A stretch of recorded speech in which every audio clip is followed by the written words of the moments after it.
सभी को राम राम। आज हम देखने वाले हैं मुगलों के बारे में। और कल जो क्लास थी उसमें हमने देखा था कि मुगलों के अंदर मुगलों का संस्थापक कौन था, बाबर था। और बाबर ने कौन कौन से किस किस के समक्ष युद्ध लड़े थे, कैसे उसने इब्राहिम लोदी को हराकर मुगल वंश की स्थापना की, ये सब हमने देखा।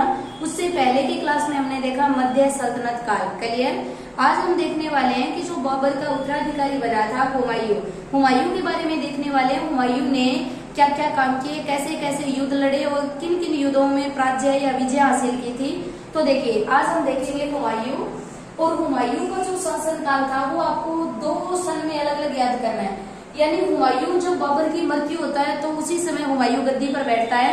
यानी बाबर की मृत्यु हुई थी 1530 को, तो हुमायूं 1530 को गद्दी पर बैठता है और 1540 तक शासन करता है। 10 साल लगातार शासन किया, 30 से लेकर 40 तक। लेकिन बाबर के यहाँ पर हुमायूं के समक्ष में शेरशाह सूरी था।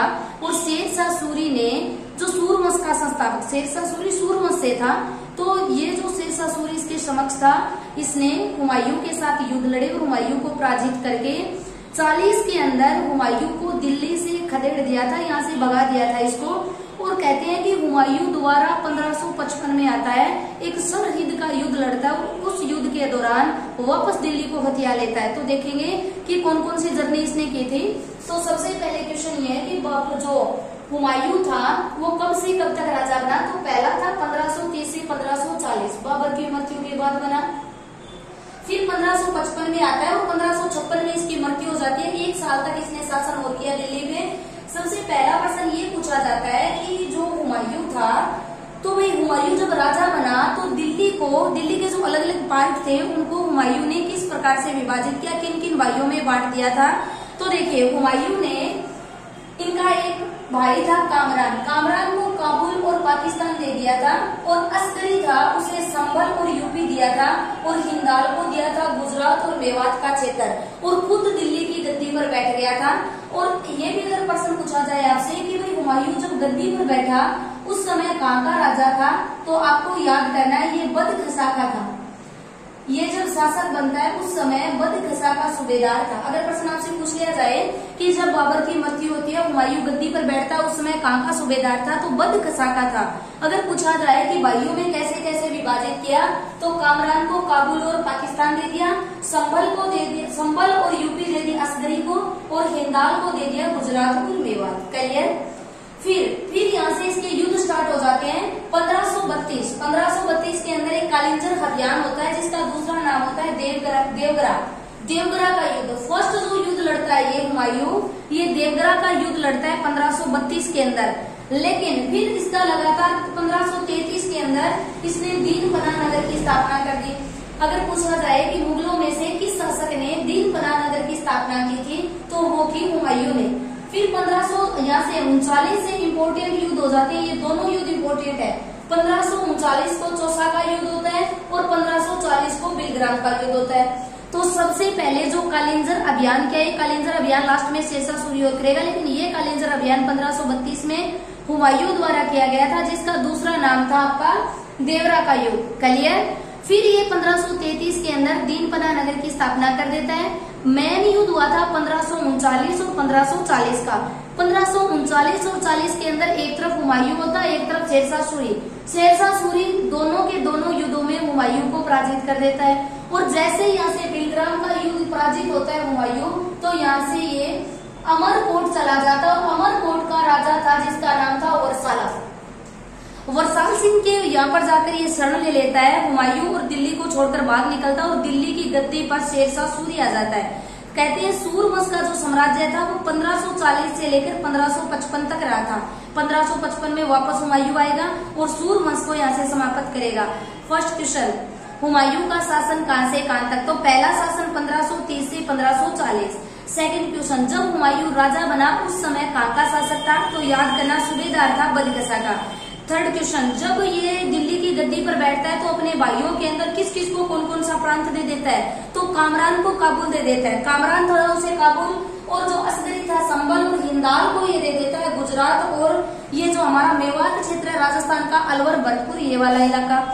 1533 के अंदर दीनपना नगर की स्थापना करता है। 1539 के अंदर चौसा का और 1540 में बिलग्राम का युद्ध। इन युद्धों में पराजित होता है, भाग जाता है और अमरकोट चला जाता है। वहां के जो राजा थे, वहां के राजा ने इनको शरण दी। फिर यहाँ से आपसे क्वेश्चन पूछा जाता है कि एक सरहिंद का युद्ध होगा 1555 को हुमायूं ने सरहिंद का युद्ध किया और इस युद्ध के दौरान उसने यहाँ से सूरवंश के साम्राज्य की स्थापना, सूरवंश के साम्राज्य को समाप्त कर दिया था। तो सूरवंश का राजा था, उसका नाम था सिकंदर सूर। जो हुमायूं से लड़ने वाला था वो शेर शाह सूरी का पुत्र था, जिसका नाम था सिकंदर सूर। सिकंदर सूर से यहाँ पर युद्ध होता है और सिकंदर सूर इस युद्ध के अंदर पराजित हो जाता है और हुमायूं यहाँ पर विजय हो जाता है। अगर प्रश्न पूछा जाए कि हुमायूं को इस युद्ध के लिए मनाने वाला कौन था, वो था बैरम खां।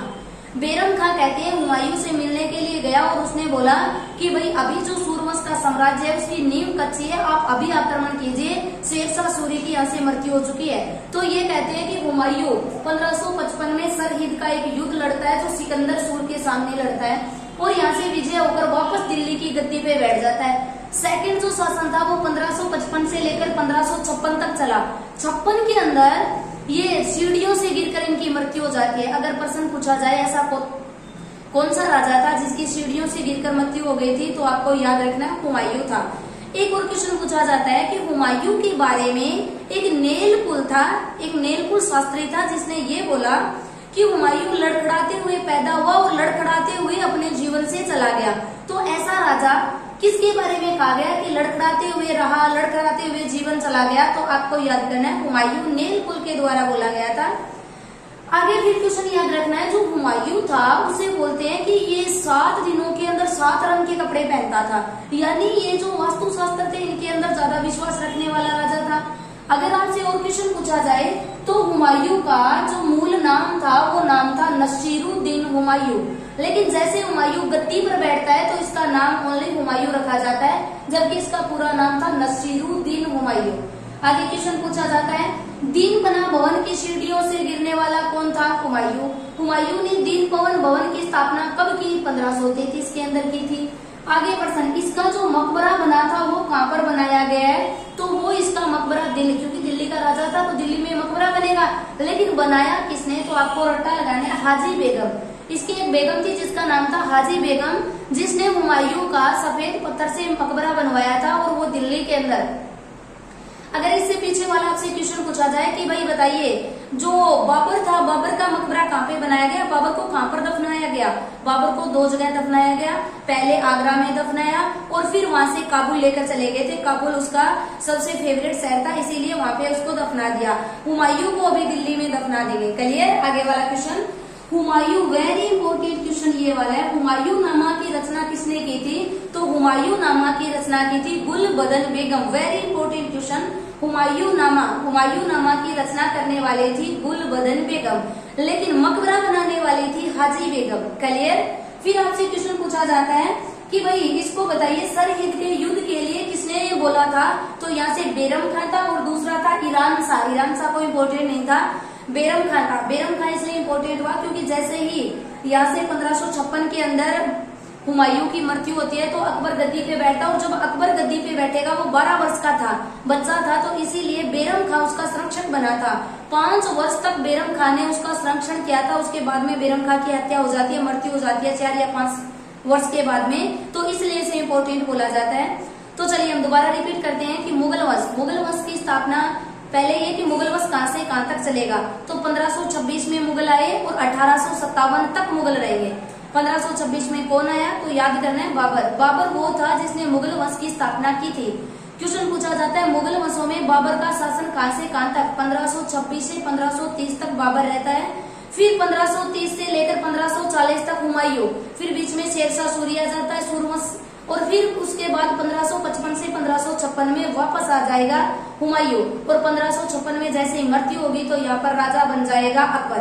क्लियर? तो हुमायूं के बारे में और अगर आपसे क्वेश्चन पूछा जाए, हुमायूं राजा बना तो कहाँ का सरदार था? तो बदकसा का सूबेदार था। अगर प्रश्न पूछा जाए दीनपना नगर की स्थापना किसने की? तो हुमायूं ने की थी। अगर प्रश्न पूछा जाए किन युद्धों के दौरान हुमायूं को पराजित कर दिल्ली से उधेड़ दिया गया था? तो पहला चौसा का युद्ध 39 के अंदर, और 40 के अंदर बिलग्राम का युद्ध होता है, शेरशाह सूरी के समक्ष होता है और शेरशाह सूरी से पराजित करके भगा देता है। और जैसे ही हुमायूं बिलग्राम के युद्ध में पराजित होता है, वहां से अमरकोट चला जाता है और वहां पर जाकर अपनी शरण लेता है। अगर आपसे प्रश्न भी पूछा जाए कि अकबर का जन्म कहाँ पे हुआ, तो अमरकोट के अंदर ही अकबर का जन्म हुआ था। क्लियर। फिर आपसे क्वेश्चन पूछा जाता है कि हुमायूं ने दोबारा दिल्ली पर शासन कब किया, तो 1555 में सरहिंद का युद्ध लड़ता है। सिकंदर जो लोधी सूर था, सिकंदर सूर के समक्ष लड़ता है और सिकंदर सूर को पराजित करता है। इसके लिए उकसाया कितने था, तो बैरम खां ईरान शाह के द्वारा इसको उकसाया गया कि भाई दिल्ली पे राज करो वापस से। बैरम खां अकबर का संरक्षक बन जाता है, ये इंपॉर्टेंट। फिर प्रश्न पूछा जाता है मकबरा कहाँ पर बनाया गया, तो भाई इसका मकबरा तो दिल्ली में बनेगा। किसने बनाया, हाजी बेगम ने। अगर पूछा जाए हुमायूं नामा किसने लिखा, गुलबदन बेगम। ये ऐसा राजा था जो शकुनी शास्त्र बोला जाता है, वास्तु शास्त्र बोला जाता है। 7 दिनों में 7 कलर के कपड़े पहनता था। ये था हुमायूं का जीवन परिचय। कल हम करने वाले अकबर के बारे में देखेंगे कि अकबर ने क्या क्या काम किए थे।